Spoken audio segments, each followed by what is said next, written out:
You want to go play ball? No, I already did. I played this morning. Nice. I played with Mikey. Mikey and I played. Now he's working. So Mikey's Nice. not here. He's probably just ashamed that I kicked his ass so bad, right, Mikey? Just kidding. He's got a real nice three. He's doing pretty. He's improved his three a lot since we started playing, and he made some nice shots. It's a fun day. Tariq, did you see James Cameron's Avatar? I saw it in theaters. In 3D? Yes, I did see it in 3D is pretty cool, right? Yeah. How old was I, man? It's in 2009, so you were pretty young. 12, 13, some shit like that. Maybe. Have you? I have never seen such like animosity towards the mere prospect of a sequel. Like, do you see people hating on this shit? Because everybody feels like they moved on. Like everybody's like, yeah, like, I get that. And they've been hearing about this shit for years. As long as Avatar 2 is like Space Jam 2. Like, I just kind of was like, until you show me a frame of animation, this shit is just not happening to me. Like, I just don't care. I got a homie who actually has been working on them, so I know it's nice. real. Nice. Nice. But there's rumors that there's gonna be a teaser in front of Doctor Strange. And then you got a whole new group of people, it's the same shit every time. Every time Avatar 2 is brought up, you have 1,000 quote tweets of people being like, nobody asked for this. Nobody cares. The world has moved on. And I'm like, for someone who doesn't care, y'all sure do complain about this every time. Are you completely honest with you? I know that shit is gonna bang. Like, I know it's gonna do well. There's no way. It's fucking James Cameron. There's no way that shit is gonna bang. I still think Avatar. I think the first Avatar probably has it's still some of the best 3D that's ever existed, and it's 13 years old. I think there's some other 3D that like really gets close for different reasons, like Spider-Verse, incredible 3D. But the reason that like so many people have not seen that movie in the proper format. So many people saw it in 3D and enjoyed it. And then the people who have all watched it since and haven't watched it in 3D, because it's hard to watch 3D shit at home unless you have a 3D TV or a projector. All the people who have seen it are like, this movie's bad. And they don't understand the immersion. It's the spectacle. That's really what it is. Like that's why it was like, I honestly think that's why it was or is either one the highest grossing movie of all time. It's it's still the number. Endgame may have passed it. It's like 2.7 billion, regardless of if it's number one or two. 2.7 billion. So many people went. Tariq, do you know that it wasn't even that? I'm pretty sure it wasn't even the top grossing of its opening weekend. And it was all word of mouth. Oh, see, look. That's why I did so, because everybody was like, you gotta see it up there. Like, that's the only way to see it. You know what I mean? Like, I remember that being a big deal. I was a fucking kid, and I remember that being like, you gotta see it. Okay, I was wrong. It was number one of its opening weekend, but it underperformed because it's a super expensive movie. And so it made like 77 million, which for as big as this movie was, the budget was $237 million. Wow. And so it made 77 million. Everyone was like, oh shit, Avatar is doomed. And then weekend two, it made 75 million. It only dropped $2 million. Only dropped $2 million. And then the following weekend, 68, 50. Like its retention was insanely high. The silent killer. Yeah. I just think that betting against James Cameron is historically the most foolish thing you can do. No way. No fucking way. Do you know Titanic had a real similar situation too? Like, that was one that just kept bringing in money every weekend for so long. I dude, looked it up. It rose. It's crazy. I looked it up. I think Titanic was number one in the box office the day I was born. That's amazing. That's wild. Yeah. I am old.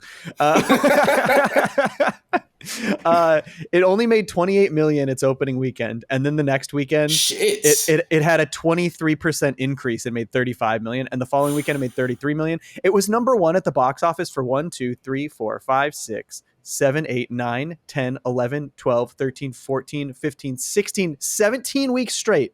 17 weeks straight, and then it was number 2, and then it was number 3, and then it hit 1 again on the following weekend after that. It never hit 1 again after that, but that's 18 weeks at number 1. Yeah, he went crazy.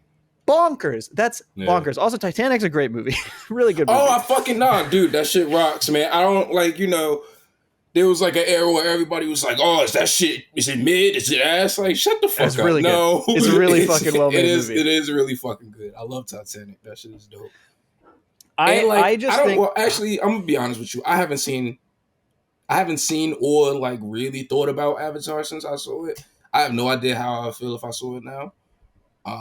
But I remember at that time, I was like, "This shit is crazy." I was like, "This shit is crazy." Yes. Like I've never seen. I remember seeing those. I remember going to a movie on a date, and that trailer played before it, but it wasn't. We weren't seeing a movie in 3D, so the trailer was in 2D. And I remember the person I was with like scoffing at everything about the trailer, and me being like, "This is supposed to be a crazy immersive movie," like trying to sell her on it, and she was like, "No, this looks terrible." And then I shit you not, like when it came out, I saw her post on Facebook some like raving excited shit about how good Avatar was. And I'm like, that's like, it's, I don't know. I think, first of all, I do think that like the weird animosity towards it online is probably not representative of the general movie going public. I feel like Twitter in itself is an echo chamber. It's got its little tiny echo chambers in it. But like I think a lot of people really liked Avatar in the theaters, and especially like the 3D, and Avatar 2 is only going to be crazier, especially in terms of the 3D. I am so excited for the 3D in Avatar 2, especially because they're allegedly going to go under the ocean on the planet from that movie. Under Pandora. It's going to be nuts. James Cameron is literally one of the people who has been in a submersible deeper than any person on the planet. He like loves the ocean. He did the research. He's been spending his 13 years researching this shit. I don't know. I don't think Avatar 2 is going to make $2.7 billion. No, but I think it's going to bang though. I think it's going to do well. Especially I think it's going to be cool, and it's going to do well. Especially in an era where like $1 billion is kind of normal for a blockbuster now. You know what I mean? Like when Titanic did it, everybody was like, huge, "What the fuck?" It is still huge, but it happens. It happens. Like before, when Titanic did it, it was literally impossible. When Avatar did 2, like people's heads exploded. You know what I mean? Dude, so, it is crazy. It is crazy that they're two of the highest grossing films of all time, Avatar and Titanic, and they both made that much money in such an unprecedented way. Like every other movie that's hit that high mark has done so in a very predictable box office way, where it's huge and then slow and then it really just depends on how slowly it falls off in terms of it. But they both were just like number one at the box office week after week after week after week. Yeah, that's like No Way Home. It was just kind of like it banged as soon as it came out, and then it just kept going, and then it just made sense that it was still. It makes and No Way Home would have made even more if it weren't, the first movie. Word, that shit might have been number one. I don't know. It could have gotten close. Yeah, man. Yeah, man. I think everyone who's doubting James Cameron, especially on a sequel. Have y'all ever heard of Aliens? Have you seen Terminator 2? Terminator 2. Are you fucking shit? Get the fuck out of here. James Cameron could make Titanic and it would make $1 billion. Like, come on, man. Titanic. He can really do whatever you want, man. He got that's the one. He's the guy. I don't know how he does it. He's also always pushing the technology, which I appreciate it, which I really appreciate.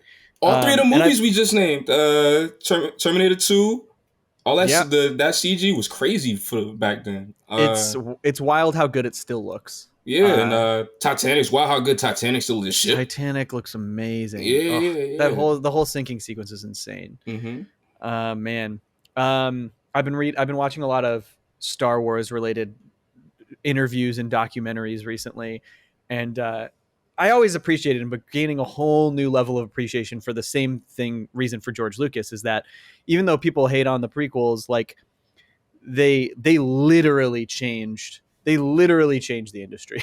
So did Star Wars, but because like they were digital, right? they were, so the first one wasn't all digital, but the Attack of the Clones was, which is admittedly the worst Star Wars movie, but it it is the first ever completely digitally shot film, the first ever.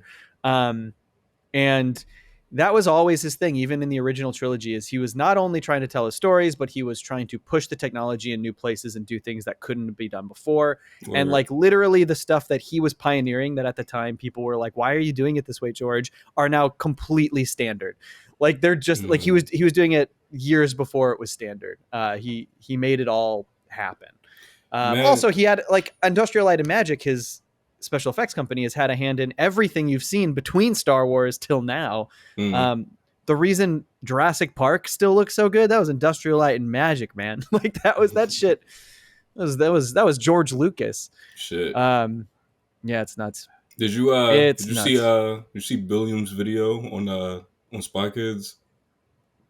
I haven't watched it yet. I gotta check it out. The thing is, I've only seen, I think I've only seen one of the Spy Kids movies, and I barely remember it. So it's good for like, even if you don't have any memory. I'm sure it is. I just wasn't running to check it out since I don't have a connection to those movies. Nah, yeah, but I only bring it up because you brought up because he talks about that too. He talks about like the prequels being in digital or whatever, and I guess the second Spy Kids had a big hand in that too, because like Robert Rodriguez was real heavy on like pushing technology too, and like trying to go digital or whatever.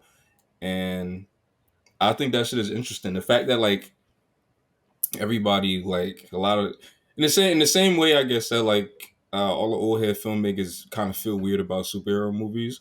It's kind of like how back then everybody was, I'm not gonna fucking shoot on digital. Are you serious? Like film is weird, you know what I mean? And a lot of people still choose to shoot on film, and I like, especially now, I really appreciate it when people shoot on film. But like, I do too. You know, it's not inherently better. There's just, it's not, it's, there's more you can do. And also the workflow is so much easier with digital than with film. Absolutely. Yeah. But it's less expensive. Yeah. I mean, like, part of me is like, oh yeah, mad respect for George for following his dreams, but also, man, why is everything so digital now? You know, like, why can't we get some practical shit? Which is why the sequels, I think, the Star Wars sequels did a good job bringing back practical stuff. And honestly, the new Star Wars shows are pushing the technology in ways that George wanted them to 10 years before they could. Like, because I don't know if you know how the Star Wars shows are made, but they basically have these things called these studios, these sets called they call the volume. And it's basically massive LED walls that they can put pre-rendered backgrounds onto. Nice. And so like when you watch one of the new Star Wars shows and you see someone standing in the desert, the background is just a giant screen of the desert. And so instead of doing it blue, and having them have to stand in a big blue room, they can actually see that shit in real time. It's and that was something that George was trying to pioneer when he wanted to do a Star Wars TV show back in the late 2000s, and they just didn't. The technology just wasn't there yet, and so, I mean, Star Wars will always be on the forefront of that shit, I guess. But makes sense. And so will Jim Cameron. All right, before we jump in, have you ever seen the alternate ending to Titanic? What? No. I just want to do you and everyone at home a favor. If you haven't, look it up It's nuts. It has nothing to do with the boat. It's not like the boat doesn't sink in the alternate ending. It's not the Tarantino Titanic where they revise history. But it's all the stuff that takes place in the present with Old Rose and Jewel and all that stuff. Word. There is a sequence and it is fully edited. So they like tested this sequence. Shit. And it is batshit. You will be baffled that it exists, but very much worth watching, and I'm glad it exists. Got it. All right, cool. Let's cue the theme song. Yeah. I've been watching them for years. It's always been something that fit with all the animated characters that's doing their own bits. With a fry who's in the future and a family guy that sucks. With a father from a hill, a burger family runs them up. The show inspires is the same guy, except he totally safe. And diverse. Let's watch cartoons that curse. Yeah, that's bananas. That's rough. What the f*** is up, everybody? Welcome to Cartoons That Curse, the podcast about cartoons that say swear words. I am your co-host, Johnny. I'm here with my other co-host, Tariq. Tariq, how you doing today? I'm good. I'm just looking for Mr. Boots. Well, where's Mr. Boots? Today we're talking about a show that nobody wants Tariq to talk about. Yeah, apparently. Saber Stark's favorite Family Guy clone. Yeah. Which we'll talk about a little bit. It's a show called Slacker Cats. Y'all ever heard of it? It's Slacker Cats. Ever heard of it? Probably not. Yo, you know what? So I think out of all the comments I get about the fact that I'm doing Slacker Cats, the most annoying one is when people say, "What the fuck is Slacker Cats?" Mm-hmm, when like, just Google it, bro. Like, you don't gotta, like, you feel me? Like, I don't. Like, you Google it, you're like, oh, that's Slacker Cats. Okay, got it. Whatever. Yeah, no doubt. It's fine. You know, people don't like to Google things. They just like to be mad. That's true. They don't like to use Google. That's true. Oh, man. So, yeah. This is a interesting show. This show was on ABC Family. And it was on ABC Family in 2007, started in August 2007. But only the first 6 episodes, right? But they were originally, right. It was one order of 12 episodes, right? Overall? Yeah, it was one big order of 12, and like what happens sometime, they split it into 2 broadcast seasons. ABC Family aired the first 6. I saw the first 6 when they aired, and I had no idea that there were 6 more until, I guess, now. Well, they didn't air them for a year and a half after season 1 until they... And also, they didn't air them. They put them on fucking ABC.com. You know what I mean? ABCFamily.com. Family Picture. Get it right. Yeah, ABCFamily.com. ABC, yeah, they should call this show ABC Family Guy Clone. Oh, man. Oh my gosh, I didn't even look at these voice actors. This is nuts. I just watched the whole thing and I didn't even realize Harlan Williams and Sinbad in the lead roles. Fucking Sinbad is Eddie. Okay, so full disclosure, my 2 favorite characters in this show. Well, first of all, if by the time this episode comes out, my video is definitely going to be up. But my 2 favorite characters are Eddie and Tabitha. They are so fucking funny to me. I love these 2 cats. Who plays Tabitha? Kirsten Warren. Huh, what else does Kirsten Warren do? Funny. It's a funny performance. I find a lot about the character to be really like hard to handle, but I think the performance is really funny. Hard to handle is really funny. Oh man! And then you know your boy Shannon from Home Movies was Duper. I was gonna say I wrote that in my notes. I said, "Is that Shannon?" It's fucking Shannon. It's Duper. Niecy Nash is Mrs. Boots. And Louise is Nicole Sullivan. Oh, yes, shit. Louise is Nicole Sullivan. And one of the hot cats is Alex Borstein. Oh, hell yeah. Are the hot cats twins? No, I think they're just friends. They just look exactly the same. Yeah, I think that's what this is. I think I definitely wrote down, are they twins during the scene while they were making out? Like, what is happening? The wiki says they're best friends. You know? There it is. There it is. Even though I told everybody not to trust Wiki in my Puffy video, it's just like Wikipedia is 100% correct all the time. About slacker cats though. You know, I hear it says right here that John Piricello is the best YouTube cartoon reviewer. Whoa! And he's also the voice of Dan. Nice. Oh yeah, and I forgot about the show entirely until I just watched it now. It was a lot of memories flooding back working on it. I thought you were being earnest for a second. I'm like, oh wait. Oh man. Okay, yeah. Tariq. Yeah. Why do you love this show? Why did you want to talk about the show? Why you make it? I mean, like the video is going to be out already by the time people hear this, but right. I want to know, for my sake, tell me. Explain yourself. So when this came out, like, well, first of all, when I grew up, all I wanted was a fucking cat. I got one now, but all I wanted was a cat when I was growing up. Shout out to Mo. Shout out to Mo. So I was very, very like interested when I heard that there was going to be like an animated show about cats, and it was supposed to be for adults, and it was on ABC Family. Everything about it was just like, what the fuck is this? And I have to figure out what this is.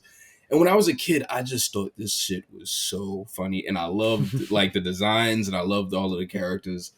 And I don't know, like the designs. Yeah, I just had fond memories of it, and it's one of the first shows where, like, when I was a kid, I kind of started to understand like how it was made, because what happened was Seth Kersley, who is the character designer, shout out to Seth Kersley, director, a great guy. Had some contact with him when I worked at Nerdist. Kind guy. Yeah, he sent me some of his boards from the unreleased Kingdom Hearts pilot for a video I was doing. It was really nice of him. So that's what most I think a lot of animation fans know him because of that. Yeah, the unreleased Kingdom Hearts thing. And he's always trying to champion like them doing another animated Kingdom Hearts thing. So yeah. So he's a director on Family Guy, and he also directed 8 Crazy Nights. Which you will talk about eventually in video form. Man. There's a man, they go. It's so funny to think that like this is just coming out way after the video, because there's like jokes about all of this stuff in the video. I'm predicting your jokes right now. You really are. you like going through my roster right now. But yeah, he would post these kind of like little featurette things about how Slacker Cats was like designed. And I just remember thinking that was like the coolest thing ever, and like just kind of like looking at his art and like looking at how the show was put together. Like I just kind of, I don't know, I was really into it as a kid, and I just kind of held on to those fond memories. And one thing I like to do is just I just like to talk about things that nobody else does, and try to see if I could pull something out of it. You know what I mean? And that kind of was like my interest in like doing Slacker Cats. The video kind of transformed into like this like, why the fuck do y'all keep calling this a Family Guy clone thing? Yeah, man. But originally it was just gonna be like a trip down memory lane. I just wanted to see like, do I still like this, and can I talk about it? And long story less long, I do still like it. I do still think it's like funny. I do like laugh. I do like the characters and everything like that. I say it in the video, I do think that there is no way that you could recommend this to everybody, because this will not gel with everybody. But if this kind of humor, if these kind of characters, if this is like your thing, I think it's a cool watch for the 12 that they ended up making. It's so interesting. Yeah. So I feel like the Family Guy clone thing. Obviously, there was. I mean, really, I don't know how many people actually feel that way. Like, it feels like that was implanted into people's brains because of that Saber Spark tweet, and also just like, granted, I know the answer. Like, when I watch the show, I'm like, this doesn't look anything like Family Guy, but or feel anything like Family Guy in its humor.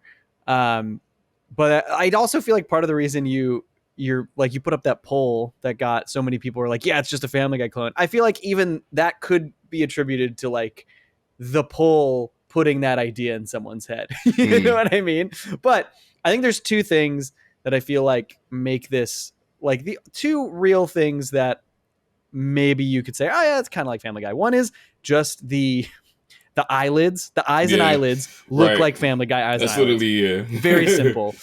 Very simple. Also, I am sure this show was greenlit because of the success of things like Family Guy in the mid 2000s. You know what I mean? Well, that's the thing though, is because the original pilot to this was done by the Will Vinton studio, right? It was done and it was pitched to WB.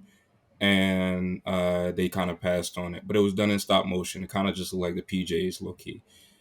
And then yeah, they brought in Seth to redesign all of the characters or whatever.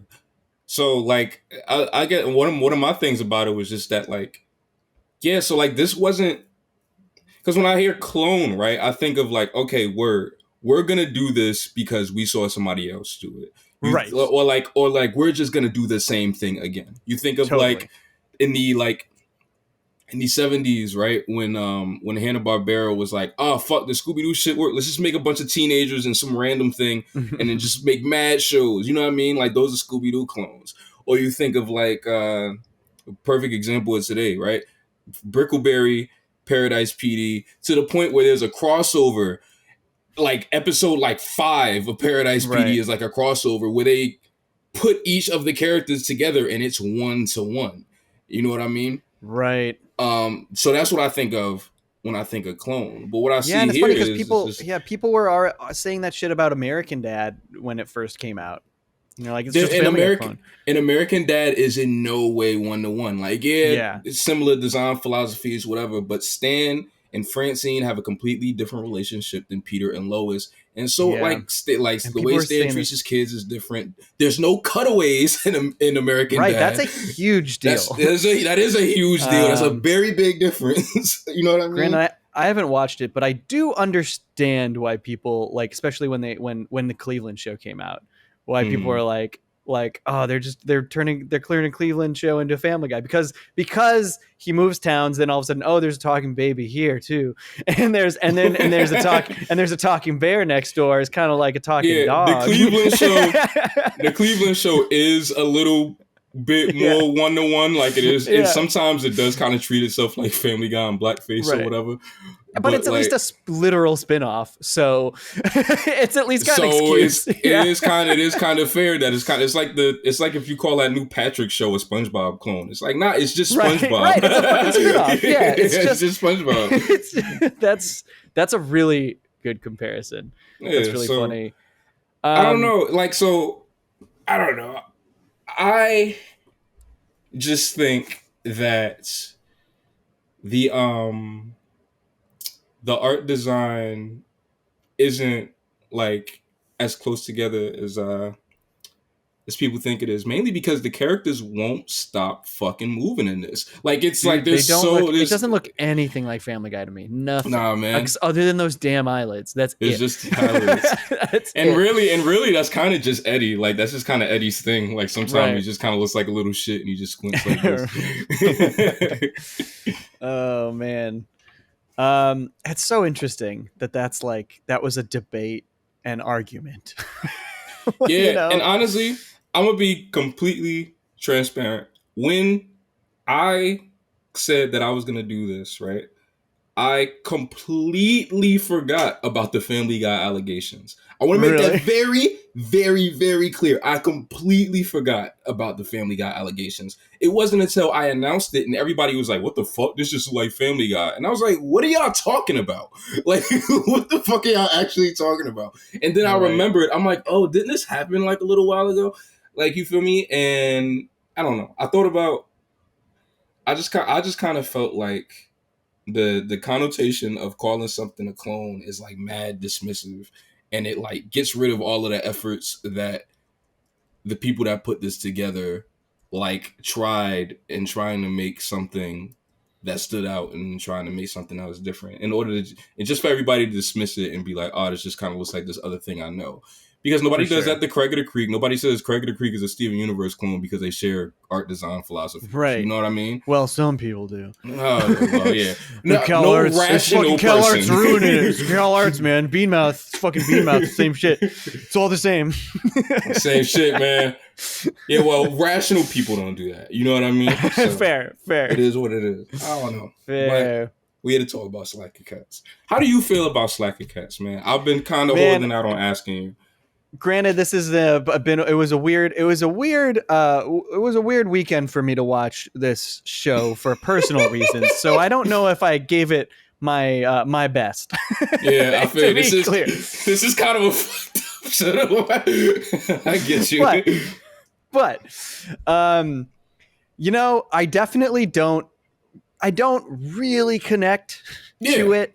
But there are things throughout that I was like a lot of my notes are just like, oh, this is a good premise. Oh, I really like this. Oh, this is good. And then a lot of my notes are just like confusion about the world. Like cats are just people, but are any other animals people?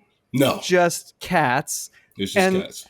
And I know it's just a comedy show, and I shouldn't be digging into this deeper than we already have. But if this is a world where cats are people, where they can get hired to do a job, how come people can own them? That's but I think that's the cool thing about this thing. Okay, cool. Because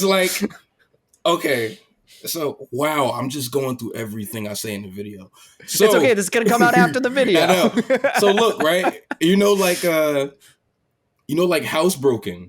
Right? On Fox. Oh my God. Forgot about Housebroken. God, so, I wanted to like that show so much more than I did. Well, you still got another chance because it's coming back. I'm going to give it a shot. I'm going to give it another shot. I love Lisa. Bro, I'm going to be honest. I love Lisa Kudrow so much. I love her so much. I just want anything she does to succeed. I wanted to love Housebroken too, bro. I tried for weeks, bro. Like I almost finished the whole season. I'm going to be honest with you. So, Housebroken, right? Housebroken is... It's not the same thing, but there's a stark difference where like the animals are trying to understand why the humans do what they do. But the difference is, so it's kind of like Rugrats in that regard, right? Where like Rugrats, the babies are trying to figure out why the adults do what they do. But in Rugrats, we follow the adults so we understand why they do what they do. We don't do that in Housebroken. We just follow the animals. Now, in Slacker Cats, what I think is cool is that they take these seemingly small, minute house cat things and make these cats react to them with human emotions and like human rationale. And I think that's cool as fuck. That's just like it, because it really puts in perspective just kind of like the fucked up shit we do to cats for real. Like that shit with when like they were just gonna like cut Eddie's nuts off and they was just gonna like neuter him, dude. And he's like, my fucking balls. Like he's like, yeah, you know what I mean? They didn't even talk about declawing in this, did they? Right, no. And I feel like eventually they probably would have. Yeah, for sure. Because that is like, I mean, like that is a very common thing that is it's almost like amputation. Like claws are such a core aspect to what a cat is. Yeah, that's you know like, what I mean? And it's not just like cutting your nails. Like that's like it's more than that for them. You know what I mean? Yeah. So like my cats growing up had their claws removed. Granted, they were still wildly impressive animals, like even with that. Like I had a cat who could still climb any tree, would just catch any animal. Nice. Like he was just like, it was just like didn't give a shit that he didn't have claws. That's a soldier right there, boy. We need him in the trenches. Dude, that cat ruled. Great cat. But yeah, that is like there definitely are a lot of things about the cat world and like cats and like our relation to cats that are like could be explored interestingly if cats are people, right? Right. Yeah. Absolutely. Yeah. I gotta say, I wrote down so many times over so many episodes, why does this cat want to fuck this lady? Yeah, man, Buckley want to fuck Louise bad. Oh man, Buckley want to fuck Louise. It's like the major through line of the whole show. Yo, okay, look. Oh fuck! All right. I forgot about this. So I saw this interview of the two creators and Seth, and they were just talking about. It was like promo for the show. The show was about to come out, and this lady was interviewing them, talking about the show. They asked them what the show was about, first of all, and one of the guys, he said that that was his first thing he said the show was about. He said it's about a cat named Buckley who's in love with Louise, and then the other guy calls it, I shit you not, he calls it Garfield meets Seinfeld. And that cracked my shit up. That also that to me lines up a million times more than Family Guy clone with cats, So it is kind of like the Seinfeld ensemble, if you really think about it. Yeah, a little bit. Oh man. Man, this show is interesting. It is. This is not what I expected. You know what I mean? Yeah. This is not what I thought it was going to be. I don't know what I thought it was going to be, but it's weird. Like I said, I didn't really connect with the show, but I do think I appreciate it to a degree. And I feel like I want to revisit it another like in a while. I feel that. There are some really good bits. The first episode I think turned me off a lot. I ain't gonna lie, I always forget because I'm so desensitized to the first one that because I think you texted me at 2 a.m. You like, what the fuck is this cartoon? And I was like, which one is he? Oh wait, the cat climbs into a dead body in the first one. Yes, dude, that was the thing.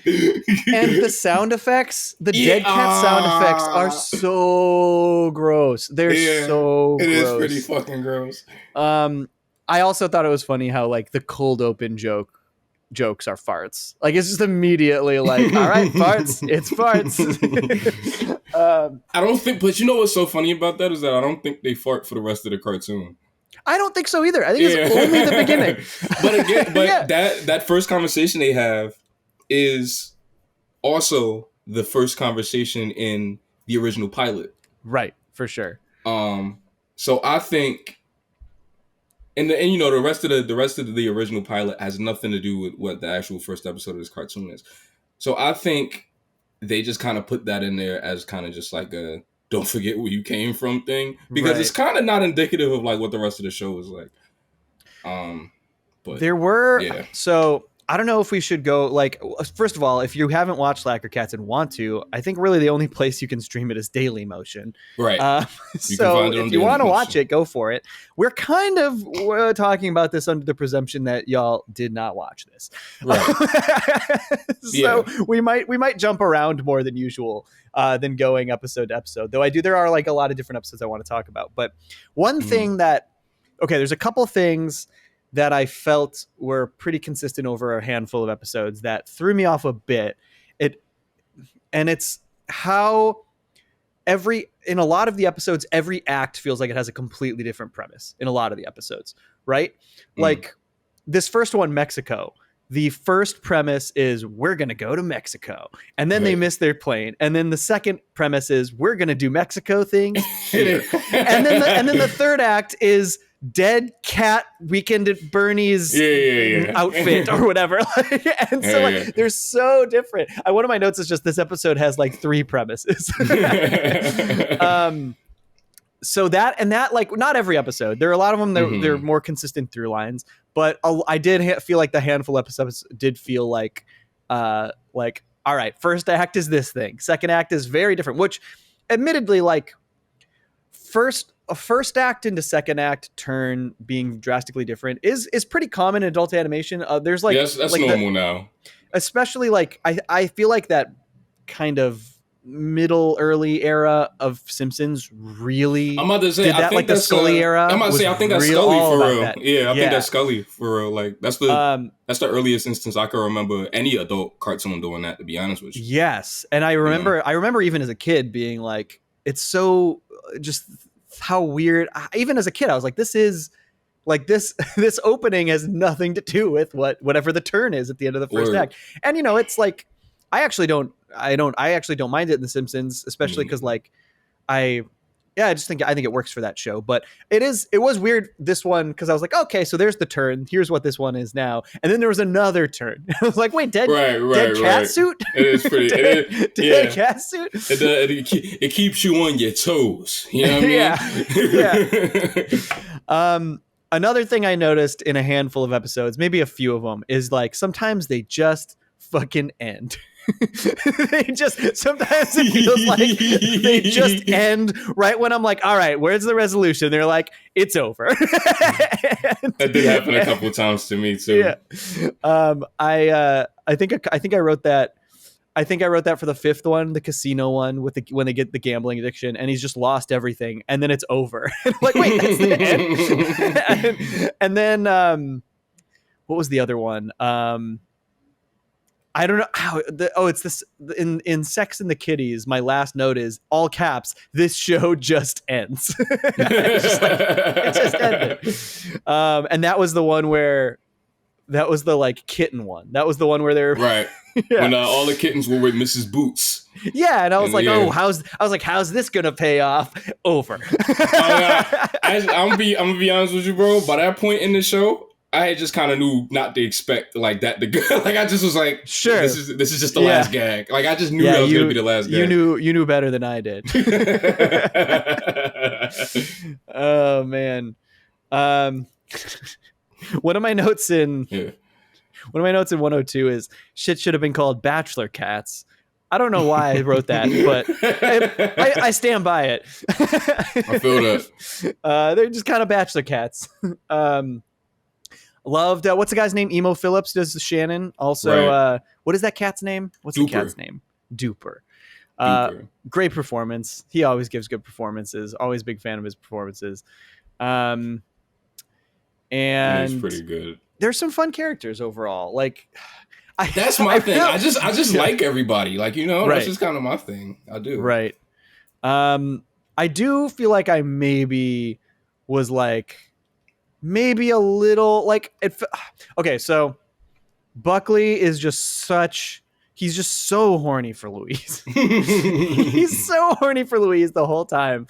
And so like I feel like I maybe connected to some other characters more because I was just like, man, he just really wants to fuck that lady. This cat, that's his thing. And then they also kind of made Eddie's owner a simp for Louise too. They did, yeah. And I was like, everyone's simping for Louise. And then there was one point where there was a certain episode where I was like, man, there's a lot of this show is people trying to manipulate Louise.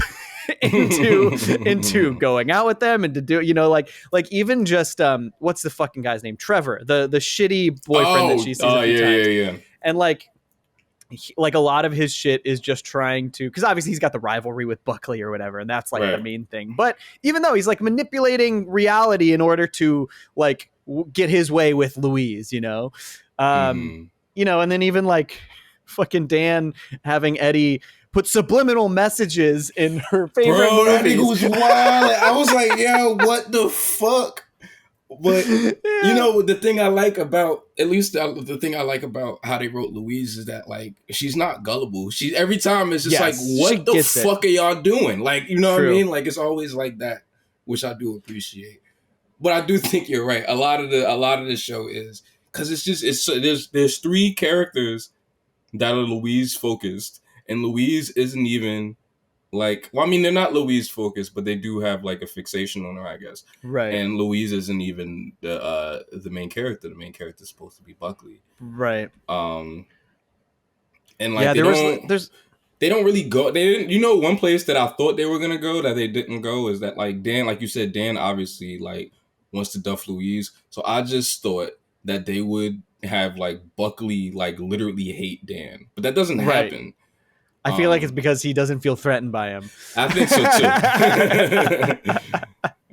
too. Yeah, it's interesting. Like, and it feels like, I don't know, who knows where they would have gone with the show.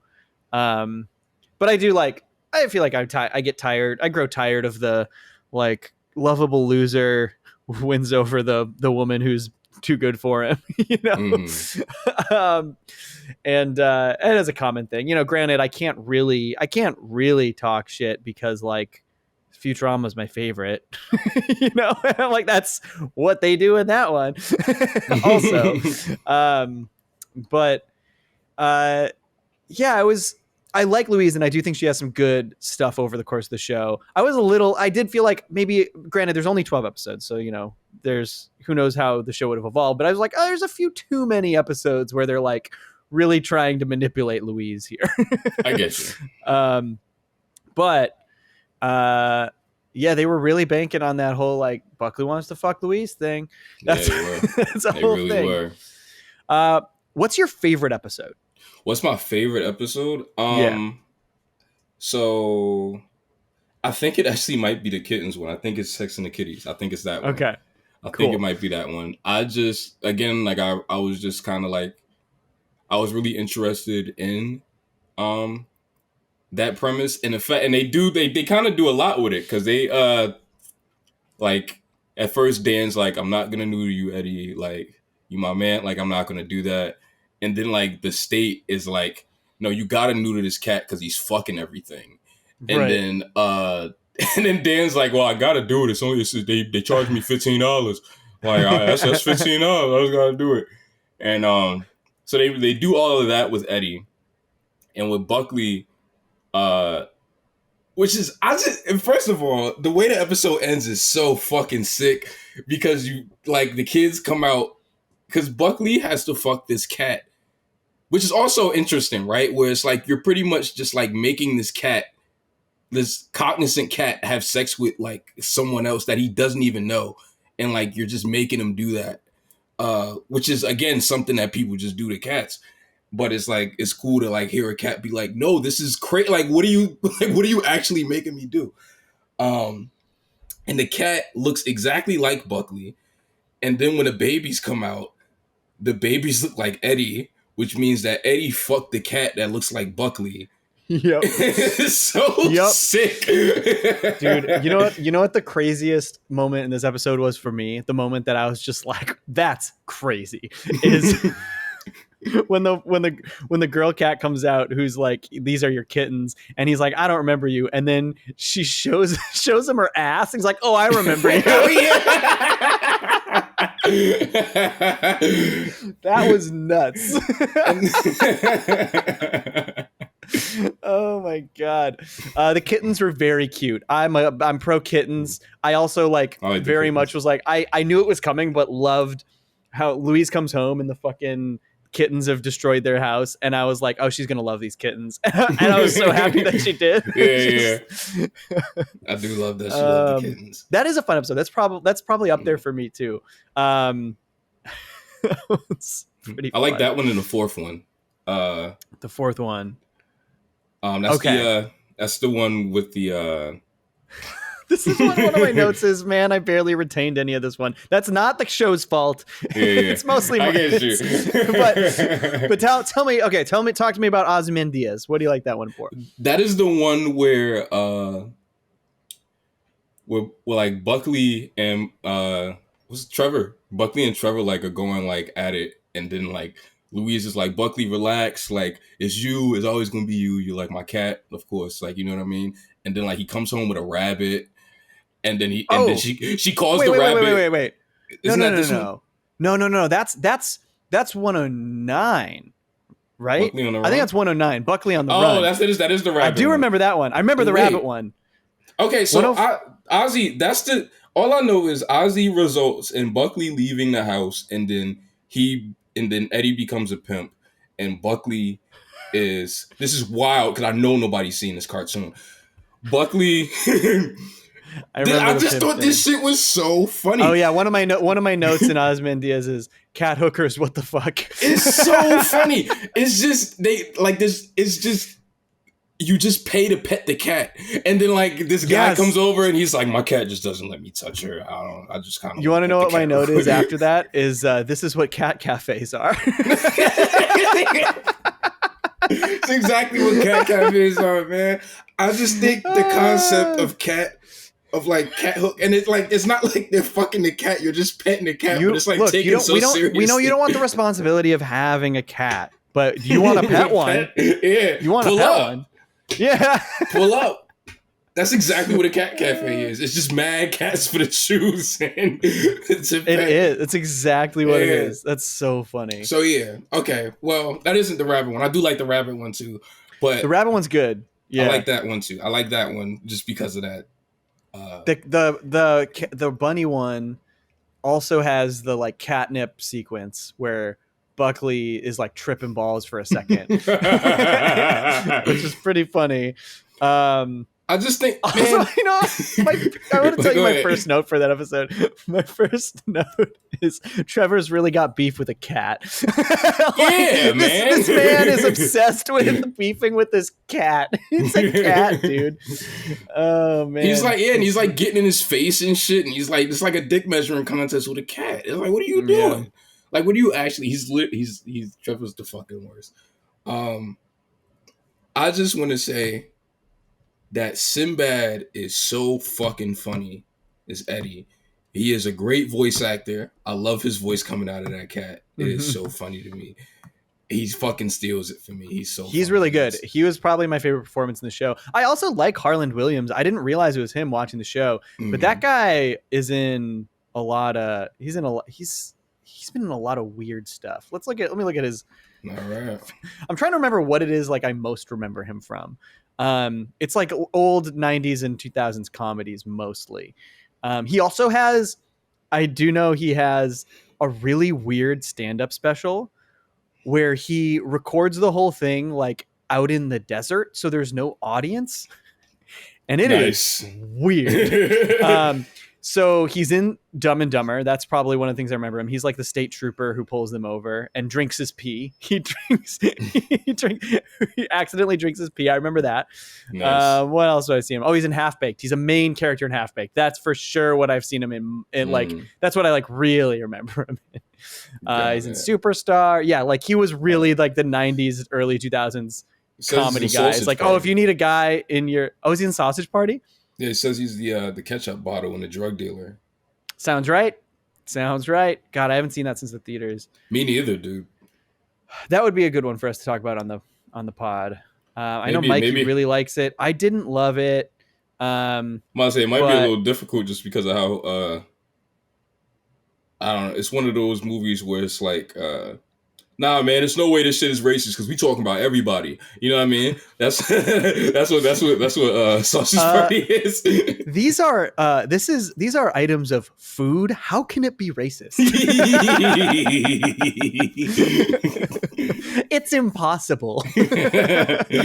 How have you know? Oh man. He plays Jeff Foxworthy in Family Guy. That's pretty funny. Yeah, I'm looking at that. The episode that it says he's in is a really fucking good one. Yeah, To Live and Die in Dixie. That's early. Season 3. Oh, so you remember that? You do remember that one. Okay. I remember that title. That's the it's pretty much Family Guy's it's pretty much Family Guy's You Only Move Twice. Like it's like witness protection. That's right. They go to the I remember it. They go move to the south. Yeah. Right. And then Chris like for a second Chris thinks that he's gay because he kisses Sam, but then he finds out Sam's a girl. I remember that. Oh my God. It all just came flooding back. All of it came flooding back. Wild. It's a good episode, man. It's a real good one. I'm excited to talk more Family Guy, dude. After that first season, I'm like, oh, I can't wait for more Family Guy. Oh, we did do that, didn't we? What order are these coming out in? I don't know. They may not. Yeah, if that's confusing to you, that means we didn't release the Family Guy episode yet. This is a funny podcast. And if you haven't, then you get to say, release the Family Guy, and we'll decide if we want to or not. Word, yeah, do that. Everybody in the comments.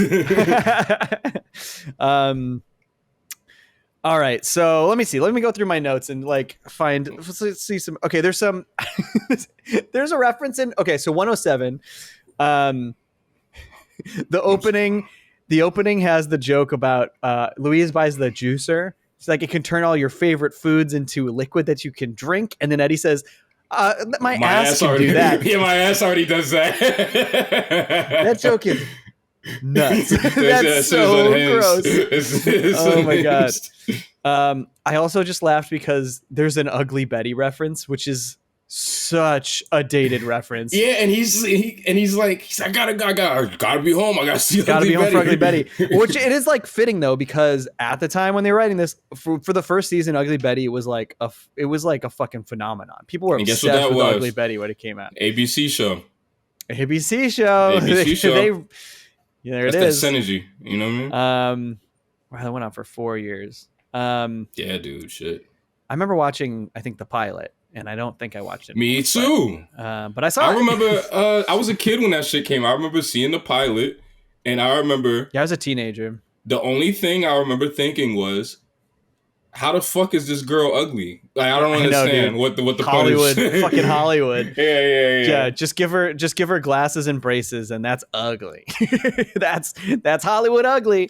I don't, but I don't know. I haven't seen the rest of the show, so maybe what it's about is that, oh, she really is beautiful behind the fact that like there's these standards of beauty and that kind of thing. It probably I feel like is, that might but be I feel like even in 2006 that was a tired, like that was every rom-com for 10 years already. That is every rom-com.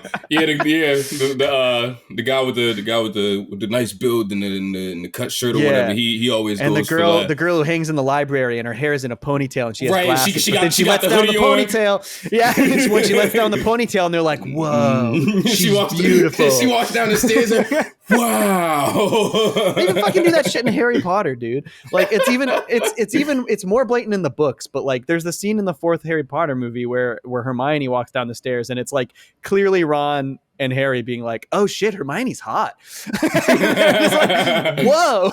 And but in the books it's even crazier because in the books she's supposed to have big teeth and something happens to her in the 4th one that she needs to get fixed at the nurse's office or whatever, and it involves them shrinking her teeth from a big. They're like her teeth grow and they need to shrink down, and she lets them shrink them down to even smaller than they were. So they like explain it as like she had big teeth, but now she doesn't, and now she's hot. And I'm like, that's really weird. That's a really weird plot point.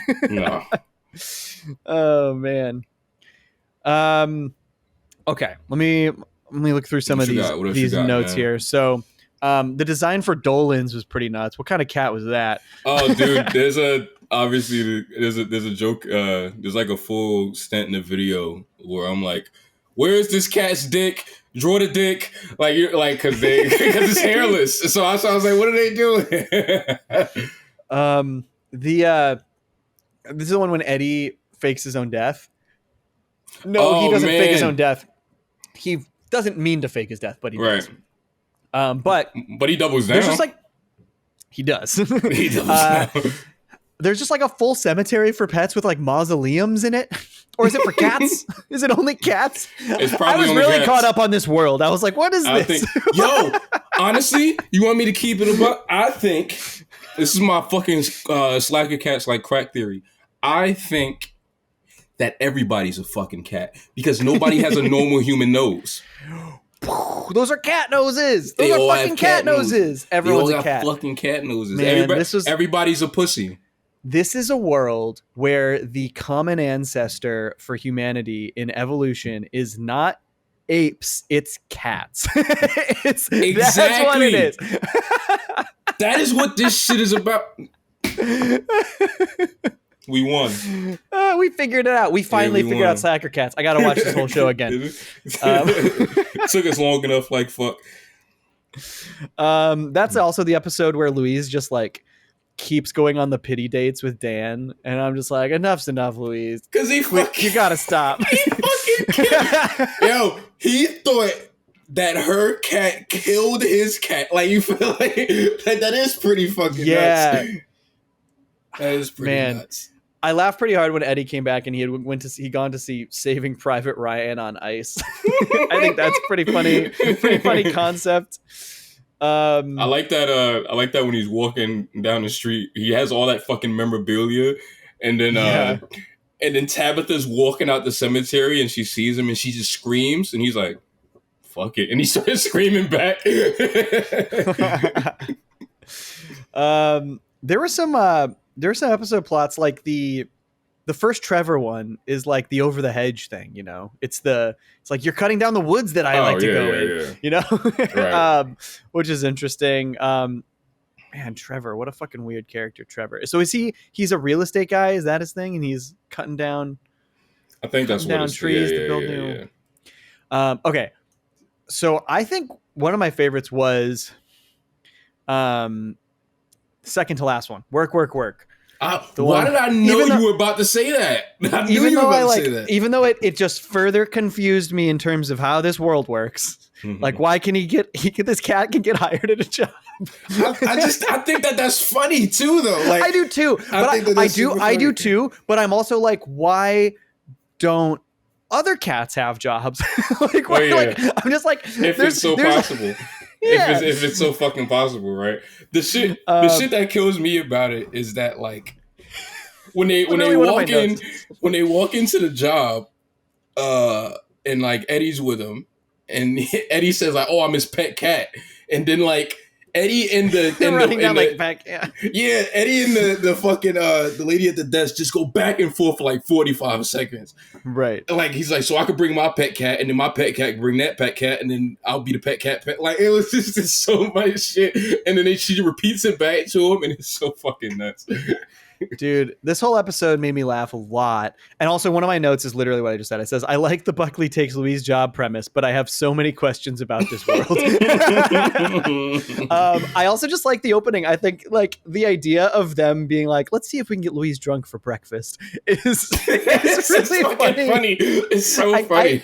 I had a good time imagining what if my animals were doing shit like that to me. Like, what if my pets were just seems like little dumb shit, like little stupid cat shit. If they understood like what getting drunk meant, is like they would probably would like want to fuck with you a little bit. You know what I mean? Yeah, the whole like, how can a cat have a pet cat thing? I wrote, my note is, how can a pet have a pet cat in quotes? And I said, yeah, though.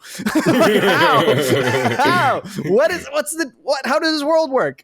If cats are people, can they own a cat? I loved his title at the office. Did you pause to read his title on his door? I didn't. What does it say? It's Junior Chief Executive Assistant Officer to the Assistant Director of Marketing's Assistant. Really good. Big fan. That's really that funny. was great. And the ending of this episode is so dumb, where he like fires the crossbow at the owner of the company, and the like, what are they? What protects him? He's got these plastic like. What is he? A ball of plastic something. Yeah. And then he like immediately walks out of the room. You think he's pissed, and he walks in and he goes like, I just had to make a call to make sure we're not shutting down this office. Because like, and you know why I like that though, is because like I was ready for that. Like I was ready for him to be like, I love it. You know what I mean? Like, because that's just kind of like the normal comedic turn. Right. But the fact that they let him leave and they give you that brief second to believe that like, oh shit, this is really over. Like, like that shit didn't work. They fumbled. Like they give you that split second to believe that. Then he comes back and says like, oh, yes, we good, man. I'm about to put more bread into this. And then I do like that it ends with like Louise. She gets her job back, but like it wasn't her job, and like she gets like something with significantly less salary. Oh yeah. She's like $17,000 less a year than what she was making. Yeah, it was significant. It was significant. That was pretty funny. But man, God, Louise got really screwed over. They really fucked over Louise in that one. She got wrecked. Man, that's funny. So I also think the finale, series finale, was like so far ahead of its time with the internet shit. Bro, there is a section in the video about that. Really? I had to look up when this came out because I was like, did we just see this? This is like pre-real social media. Like this is probably right when MySpace was a thing. Exactly. It's exactly when MySpace was a thing. So I was like, did we just always see ourselves like this? Like, were we this dependent on the internet? You know what I mean? Because for people that don't know, the episode is about, which I also think is really funny. It starts out about Louise making a cat blog, and Buckley's like, "What the fuck are you doing?" Right. And since I had to pause it because like when she's doing the blog and writing the stuff up about it, I was like, this just looks like Instagram. Like this looks like an Instagram account for her cat. And I'm like, this Instagram did not exist when they made this. This is crazy. Yeah. And like Buckley, since he's like a dude cat or whatever, he's like he's like, what the fuck? Like I can just speak for myself. So he starts talking on the blog. Somebody is mean to him. So he's like, fuck it, I'm gonna shut the internet down. And then they find in this like far off mountain, they find this like one switch that just turns all of the internet off. Yeah. And then they get back to the hood, and then everybody's just like, shit is on fire. They like running around like headless shit. It's insane. And like, yeah, dude, it was so far ahead of its time because like I feel like back then the reaction wouldn't have been quite that bad, but today it would have been worse. It would have been even worse. Yeah, it's like Mitchell's versus the Machines level, but this is from like 2009. So, and if it's from 2009, that means it was probably produced in 2008. So like, I don't know. I was just fascinated by like shit. We like, is this how we always felt? Really, like the internet. Even we become I'm 20, so I'm 24. Dependent on it. I'm only 24, but for some reason I just always feel like the internet is new. I always feel like that. That's wild. It's so wild because it's really existed your whole life, right? It 1000% has. But I guess in the way that I see the internet and like all the social media stuff or whatever, like you see like these kids and like they're always like on their phones and like TikTok and all of that shit, like the internet exists, but like you couldn't pick up the phone while you was on the shit. So who gave a fuck? And I just played outside, dude. Like, you know what I mean? Like I played outside and like, yeah, I would come home and probably play like some of the Cartoon Network games or whatever. But like that wasn't just like, I wasn't dependent. You know what I mean? The internet just kind of felt like this thing that exists that's cool sometime. You know what I mean? Right. And now we can't really do anything without it. It was so weird for me to kind of experience because like I'm of this weird generation where we really witnessed the full transition from analog to digital. Like when I was a kid, I was using the internet before a lot of my friends did, but it was like the internet was just a novelty. Like I remember using the internet and going out, like being like, it was like an activity. I would if I was bored on the weekend, I'd be like, hey dad, can we go on the internet? And we would go sit at the computer and like try to find games and like look for shit to do on the internet. Cause it was just a thing. It wasn't like integrated into our lives. It was like, oh, what kind of cool stuff could you do here on the internet? And so it's been really weird to become dependent on the internet. Absolutely. Yeah. Absolutely. After not, it just being a fun thing for a long time. But also just like witnessing that rapid changing technology. Like, I had family who had rotary phones, like where we were spinning phones, bro, and shit, I think we had one of those still, bro. Like, real talk. Like the house phone just is non-existent anymore. Like in general, right? Just like having a phone in your crib, like that shit is over with. Like nobody does that anymore. It's so bizarre, and like, when I was a kid, we were like to see the transition from VHS to DVD even, like I had like a huge collection of videotapes as a kid. And then from CD SD to digital, from SD to HD. SD to HD was crazy. That shit and also, was crazy. like, you know, as a kid, I didn't really realize. Like, as a kid, I'm just like, yeah, I'm gonna watch Star Wars on my VHS because it's Star Wars. But I didn't even like at the time. I didn't even really comprehend that watching it on the big screen looks 100 million times better. You know, like I was just a kid. I was like, this is Star Wars. You know, like I'm gonna watch the VHS for Star Wars. And then and then I was becoming more aware of that when the DVD era, which obviously had better quality, but also the DVD era initially you could buy, because HD TVs weren't widespread yet. You could get DVDs that were full screen or widescreen because they used to put stuff in full screen, where you didn't get the whole picture. Bro, I have so many DVDs from like the mid 2000s where as soon as you turn it on and you hit press play on the movie or whatever, it gives you the option full screen or widescreen. Like, dude, you've got to pick. Isn't it crazy that sometimes you had to buy a whole separate DVD for that? Yeah, widescreen edition. Like, fuck, it would always say that at the top. Exactly. Widescreen edition. Like, that's not the fucking normal way to release something. We were living insane. And the craziest thing about it is that it was just normal. Like, we were like, oh yeah, I think I'll get the widescreen one. But like, who cares? Right. Who cares? As long as I just get the movie. Like, you know what I mean? Right. Like the stuff that like was just kind of like, God, whatever, that's a big deal. Who cares? Like, the stuff that was like that back then is just like, I wouldn't dream of watching any of the movies that I own not in widescreen today. Yeah, but what I mean? You know what's crazy? You know what's crazy is that I'm now in this dumb place where I'm like, because that was such a huge part of my childhood and there was this like transitional era. Now I'm like, I want to watch the movies I watched the most on VHS again. Like all of a sudden I'm like, I could watch this movie on DVD or stream it or like watch, on Blu-ray or watch it on my giant TV, or I could get the full nostalgic experience and watch The Matrix on my tiny TV. I'm gonna be honest. I always made fun of you for that, but like, I gotta admit, bro, like, 2 examples. Number 1, I watched Like Mike not too long ago. And I loved it. It was dope. But I just think that movie is designed to be watched on a VHS. Like, I in order to fully love it, I feel like I gotta watch it on VHS. So there's that.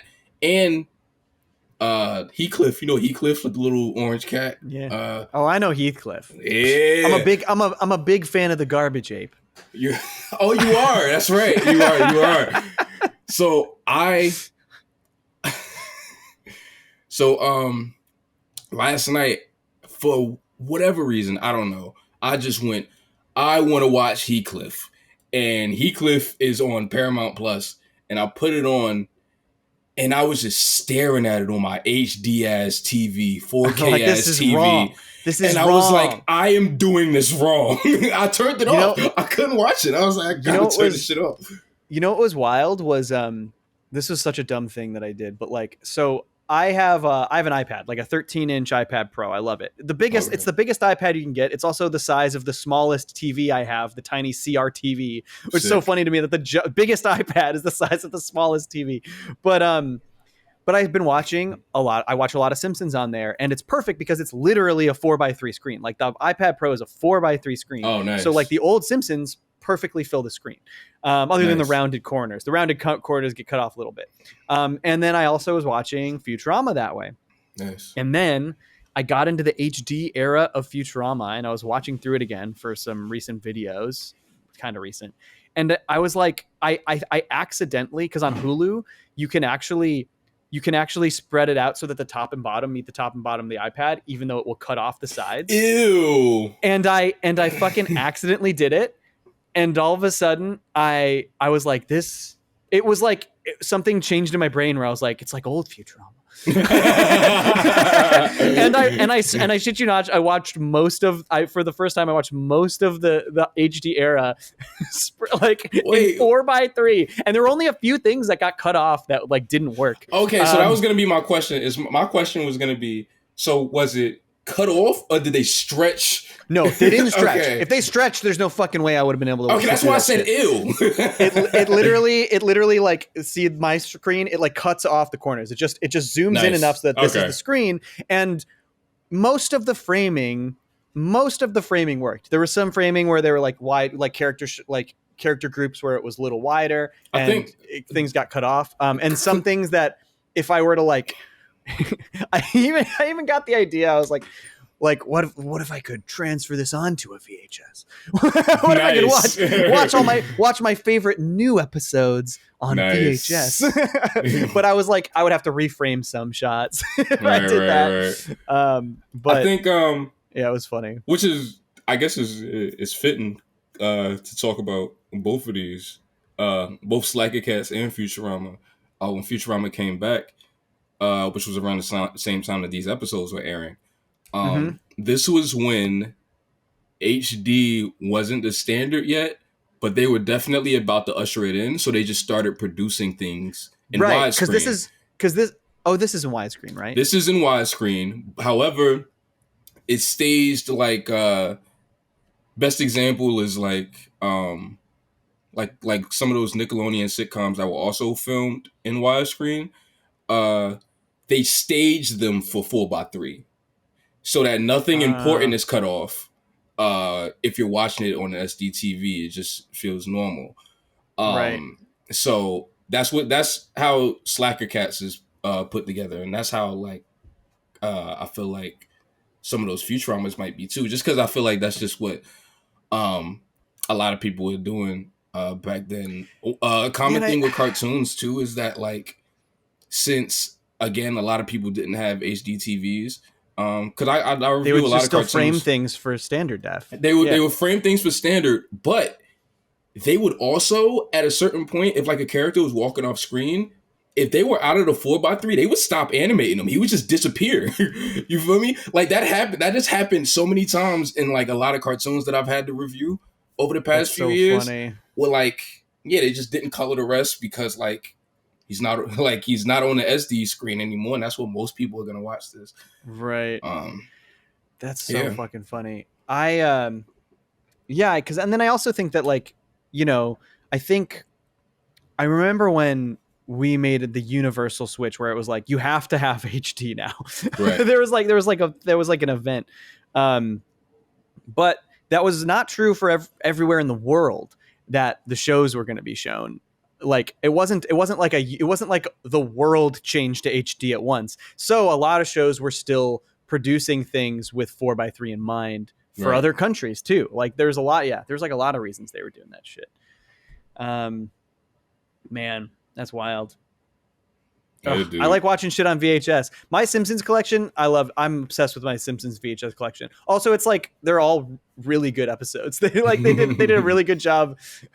And then in between each episode, you get a little old Tracy Ullman short. Nice. It's great. Man, love my Simpsons VHSs. Nice. And I've been like eyeballing this fucking. There's one Futurama VHS in the that works in the United States. You can get season 1 of Futurama on VHS in other countries, but they don't work on American VCRs. Oh. But there is a For Your Consideration VHS. Oh, nice. Made from season 1 of Futurama. And it includes a big piece of garbage, which was their Emmy submission, and Hell is Other Robots. And it just says no additional charge. Here's an extra episode. Nice. And so it's got 2 episodes. It's a really nice looking VHS. I've seen a few pop up on eBay. I see one right here that is kind of beat up. And it's $220. Shit. Because it's a For Your Consideration VHS. Like this don't exist. Like these, only a few people got these. Absolutely. But I'm gonna get one of these days. I'm gonna do it. I'm gonna bite the bullet when I'm one day, or I'm gonna be feeling extra reckless. I'm like, I'm gonna buy a $300 Futurama VHS. That's a smart purchase. Honestly, bro, I'm glad that I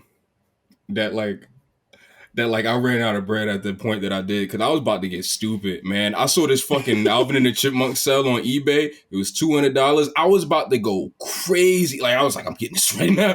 Like, I gotta get this right now. It was the animation sale. And it had all 3 chipmunks, and they were in front of the house. It was like a dog there. Like, it was really dope. It is a drawing that I always loved, because I always loved how it was staged. But Couldn't afford it, and now it's gone. I think it's for the best. I think that was God saying, fam, you already got a chipmunk cell. Like, what are you doing? Relax. You'll get another one day. Maybe one day. One day.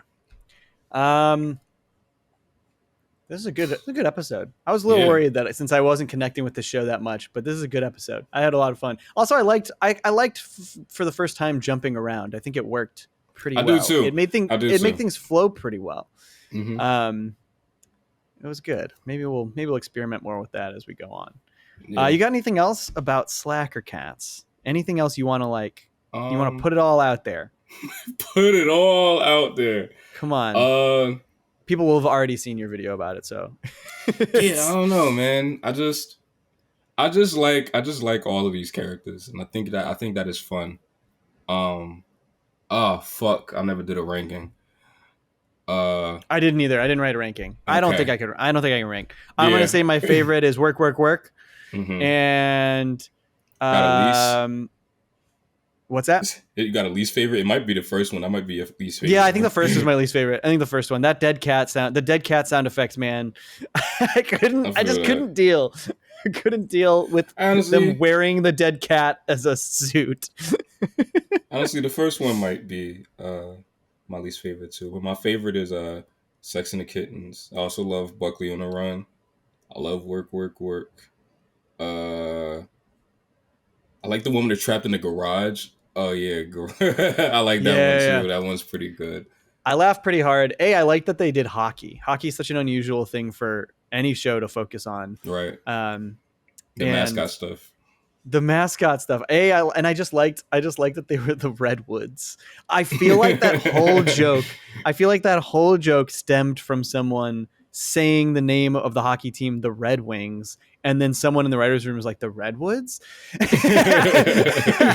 I feel like that was how that happened.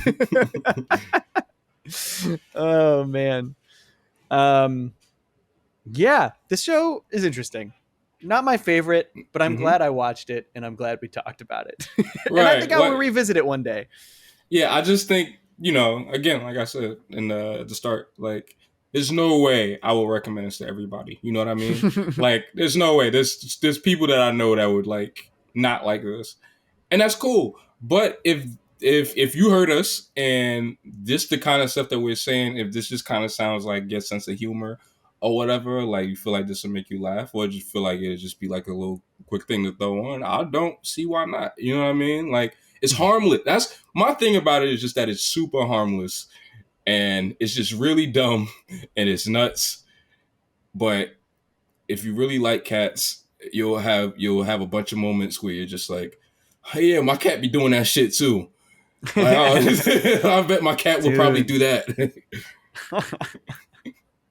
That's so funny. Cats do get territorial. Oh yeah, man. My it's like that. So that was the thing that, like, even though it was, the whole thing was Buckley wants to duff to use a Tariq term, but like my ex's cat hated me, and I'm a cat person. I've never met a cat that I couldn't win over, right. And that cat fucking hated me. Hated. So like they can't get territorial with their owners. That's for sure. Absolutely, man. Well, this was great. This is a great episode. It's a great episode. Yeah, man. Give them a little slack of cats. I don't know when you'll hear this. I don't know what you've heard before it. I don't know what you're going to hear next. But I do know we're going to record The Simpsons next, season 1. So if that hasn't come out yet, get excited. If it has come out yet, sorry. What you think? Yeah, how was it? Let us know. Pretty good show, that Simpsons. Yeah. All right. Hell yeah. All right. Dude. Well, with that, I want to thank Jake Neutron for our theme song. I want to thank Carrie Feek for our amazing artwork. I want to thank Michael Yunez for producing, editing the podcast. I want to thank all of you for listening. Also, just going to go ahead and plug our Patreon here. If you want more episodes, by the time this episode comes out, we will probably have 12 to 16 bonus episodes up on Patreon. There's going to be a lot. We've got a lot of stuff up there, and they're honestly some of our best. Like, we put some good stuff out there. We just recorded the first 2 TEDs. The first 2 TEDs. The only 2 TEDs. The only first 2. There's going to be more. Tariq, we know there's going to be more. We're calling it. That's right. First 2 TED movies. Oh my God. And I haven't gotten to listen back yet, but I think that TED 2 episode is going to be a classic. I want to hear it. I want to hear it. It's so rare that we all hate something. Oh yeah, dude. I was like yelling, like we were so mad. Yeah, that shit is probably funny as fuck. Yeah. It was really fun, really fun. And then back to the sign off. I want to thank Tariq. Tariq, thanks for making me watch Slacker Cats. Yeah, man. I had a nice time talking about it with you, and I'm excited to watch the video whenever it comes out, which will be in the past if you're listening to this. Right, but a couple days from this. Go watch it. If you haven't somehow, go watch it. That's right. And with that, thank you very much. See you guys next time.